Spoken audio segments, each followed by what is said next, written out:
മനുഷ്യനെ ആദരിക്കാത്ത രാജ്യങ്ങളിൽ മഹാഭൂരിപക്ഷവും മുസ്ലിം രാഷ്ട്രങ്ങളാണ് എന്നുള്ളത് വളരെ ഖേദകരമായ കാര്യമാണ്. രവിചന്ദ്രൻ മാഷിൻ്റെ ഈ മണ്ടത്തരത്തിന് ഞാൻ ഉത്തരം പറഞ്ഞാൽ ശരിയാവില്ല. നമുക്കിതൊക്കെ പോയി നേരിട്ട് അനുഭവിച്ച ഒരു വ്യക്തിനോട് തന്നെ ചോദിക്കാം. ഇതിൻ്റെ യാഥാർത്ഥ്യം ഒന്നും അറിയണ്ടേ? ആൾ ഇവിടെ തന്നെ ഉണ്ട്, ഇപ്പൊ പറഞ്ഞുതരും. ഇത് കേൾക്ക്.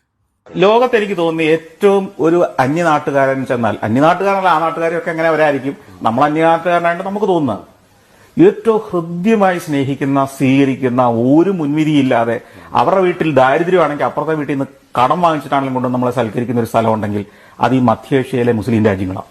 കേട്ടില്ല? വയറ് നിറഞ്ഞില്ലേ?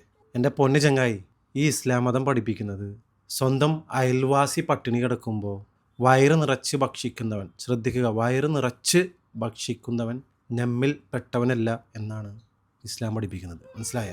വെറുതെ വായിൽ തോന്നിയതൊക്കെ ഉണ്ട് വിളിച്ച് പറയേ. ഒന്നല്ലെങ്കിൽ ഇസ്ലാമിനെ കുറിച്ച് മനസ്സിലാക്കുക, എന്നിട്ട് വിമർശിക്കുക. ഇത് ഏത് തരത്തിലും വിമർശിക്കുക എന്ന ഉദ്ദേശം മാത്രമേ ഉള്ളൂ. ഇതിനെക്കുറിച്ച് മനസ്സിലാക്കിയിട്ട് ചെയ്യാൻ വേണ്ടിയില്ല. തജിക്കിസ്ഥാൻ, ഉസ്ബെക്കിസ്ഥാൻ, കിർഗിസ്ഥാൻ ഇങ്ങനെയൊക്കെ പറയുന്ന ഈ രാജ്യങ്ങളാണ്. ഇപ്പൊ നമ്മുടെ പൈസ ഇല്ല, നമുക്ക് തിരിച്ചു പോകാൻ ടിക്കറ്റ് ഇല്ലെങ്കിൽ ഒന്നും പേടിക്കണ്ട, അവര് നമ്മളെ സംരക്ഷിച്ചോളും. കേട്ടല്ലോ?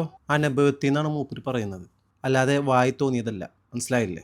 ഓരോ അനുഭവങ്ങളാണ് ഓരോ പാഠങ്ങൾ. വിമർശിക്കണമെന്ന മാത്രം ഉദ്ദേശം വെച്ചുകൊണ്ട് സംസാരിക്കുന്നതാണ് പ്രശ്നം. അതിൽ സത്യാവസ്ഥ അന്വേഷിക്കുക പോലും ചെയ്യുന്നില്ല എന്നതിൻ്റെ ഒരു യാഥാർത്ഥ്യമാണ് രവിചന്ദ്രൻ മാഷി പോലുള്ള ആൾക്കാരിൽ നിന്ന് മനസ്സിലാക്കാൻ സാധിക്കുന്നത്.